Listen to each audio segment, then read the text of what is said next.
senhor presidente, senhora vereadora, senhores vereadores, público presente, em especial a senhora Cássia, diretora da PAI, presidente, a vice, senhora Eliane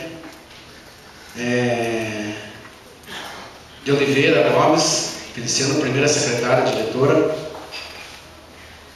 Erasmo, sou que confirma isso, Erasmo César Soares, segundo secretário.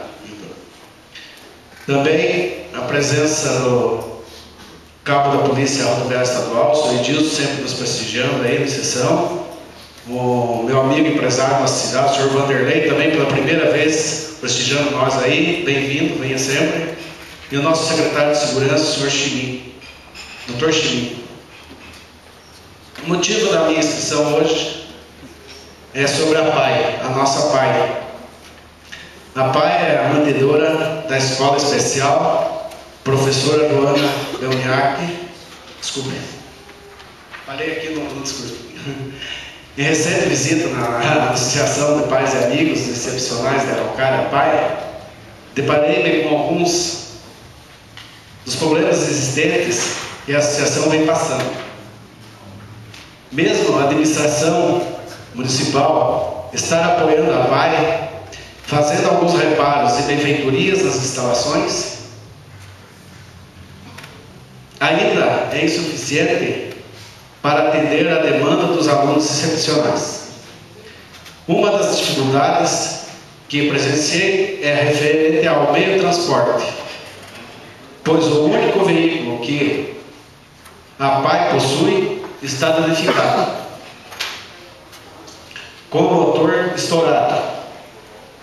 Vendo aquele veículo Kombi, onde a minha assessoria, o senhor esteve lá, no ano de 1988, que é o ano da Kombi, sem condições de uso e fazendo muita falta aos alunos e funcionários da escola especial.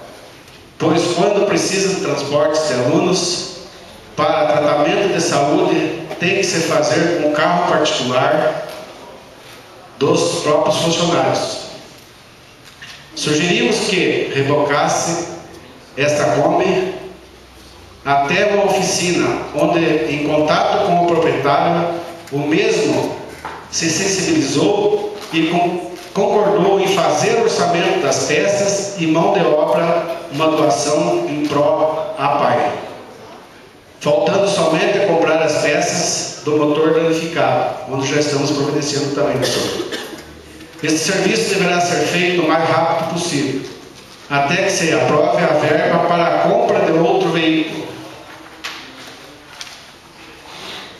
A PAI é a mantedora da Escola Especial Professora Joana Belniak da Silva, e é através de doações que se mantém, além de repasse feitos pelo governo federal, em convênio firmado com a Prefeitura de Araucária. No projeto de hoje está em pauta, número 1308/2011, este projeto de lei que está sendo colocado em votação hoje é referente à requisição deste veículo que surge para materializar o apoio ao trabalho desenvolvido pelo ensino especial de Araucária, prestando serviço às pessoas com deficiências que historicamente em nosso município têm se dedicado a atender esta demanda e a lutar pela efetivação dos direitos das pessoas com deficiências. A aquisição dos referidos veículos virá para contribuir e melhorar o desenvolvimento do trabalho no ensino especial, proporcionando a essa população e seus familiares mais ainda conforto e segurança, garantindo seus direitos e buscando sua inclusão social. Então, quero aqui, além disso, enaltecer o trabalho desses profissionais. Eu estive presente lá, com toda essa dificuldade, com toda essa falta de apoio, e eles tenham desenvolvido um trabalho sempre nossas crianças especiais, nossos alunos especiais da nossa cidade aí. Então, deixo aqui meus parabéns para vocês e conto com todos os colegas aí a questão desse projeto que está em pauta hoje.